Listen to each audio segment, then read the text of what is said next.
കുർബാന തർക്കത്തിൽ നിലപാട് ആവർത്തിച്ച് സീറോ മലബാർ സഭ ഞായറാഴ്ച ഒരു ഏകീകരണ കുർബാനയെങ്കിലും അർപ്പിക്കണമെന്ന് സർക്കുലർ.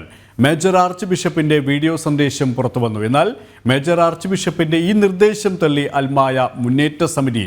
വിശദീകരണം ഉണ്ടായില്ലെങ്കിലും പഴയ രീതിയിൽ കുർബാന തുടരുമെന്നും അൽമായ മുന്നേറ്റ സമിതി അറിയിച്ചു.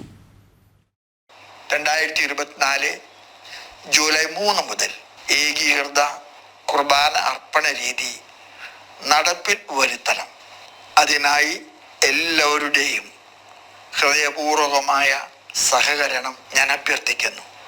ഏതെങ്കിലും കാരണത്താൽ ഈ തീരുമാനം പൂർണ്ണമായി ജൂലൈ 3 മുതൽ നടപ്പിലാക്കാൻ സാധിക്കുന്നില്ലെങ്കിൽ സിനഡാനന്തര അറിയിപ്പിൽ പറഞ്ഞതുപോലെ ഞായറാഴ്ചകളിലും കടമുള്ള ദിവസങ്ങളിലും ഒരു വിശുദ്ധ കുർബാനയെങ്കിലും ഏകീകൃത രീതിയിൽ അർപ്പിച്ചു തുടങ്ങേണ്ടതാണ്.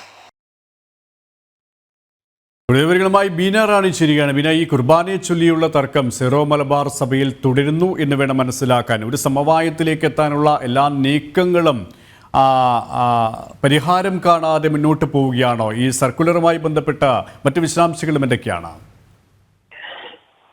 സുരേഷ്, എറണാകുളം അങ്കമാലി അതിരൂപത അഡ്മിനിസ്ട്രേറ്റർ ബോസ്കോ പുത്തൂരും ഒപ്പം തന്നെ മേജർ ആർച്ച് ബിഷപ്പ് റാഫേൽ തട്ടിലും സംയുക്തമായി ഇറക്കിയതായ ഒരു സർക്കുലർ ഇന്ന് പുറത്തു വരുന്നിരുന്നു. ഈ സർക്കുലറിൽ പറയുന്നത് സീറോ മലബാർ സഭയിലെ എല്ലാ പള്ളികളിലും ഞായറാഴ്ച അതെ, പ്രത്യേകിച്ച് എറണാകുളം അങ്കമാലി അതിരൂപതയിലാണ് ഇപ്പോൾ ഇതുമായി ബന്ധപ്പെട്ട തർക്കം നിലനിൽക്കുന്നത്.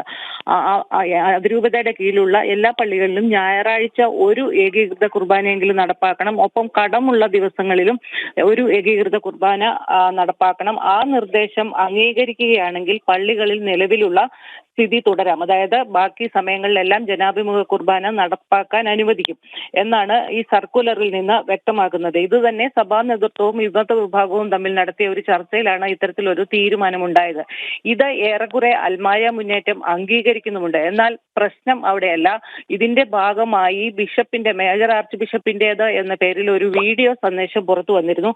അതിൽ ഈ കാര്യങ്ങളൊക്കെ കൂടെ തന്നെ ഈ നിർദ്ദേശം അംഗീകരിക്കാത്ത വൈദികരെ പുറത്താക്കും എന്നൊരു പരാമർശം കൂടി ബിഷപ്പ് നടത്തിയിട്ടുണ്ട്. ഇത് അൽമായ മുന്നേറ്റ സമിതി ഒരു കാരണവശാലും അംഗീകരിക്കില്ല എന്ന നിലപാടിലാണ്. ഇത്തരത്തിലുള്ള ഒരു വീഡിയോ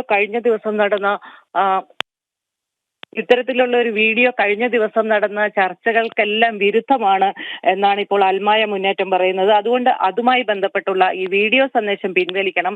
ഇതുമായി കൃത്യമായ വിശദീകരണം നൽകണം. അതായത് സർക്കുലറിൽ ഒരു ഞായറാഴ്ച ഒരു ഏകീകൃത കുർബാന, കടമുള്ള ദിവസങ്ങളിൽ ഒരു ഏകീകൃത കുർബാന, ബാക്കിയുള്ള സമയത്ത് നിലവിലുള്ള സ്ഥിതി തുടരാം എന്ന് മാത്രമാണ് വ്യക്തമാക്കിയിരിക്കുന്നത്. അതുപോരാ, ജനാഭിമുഖ കുർബാന നടത്താം എന്ന രീതിയിൽ ഒരു വിശദീകരണമാണ് വേണ്ടതെന്നാണ് അൽമായ മുന്നേറ്റം ഇപ്പോൾ ആവശ്യപ്പെടുന്നത്.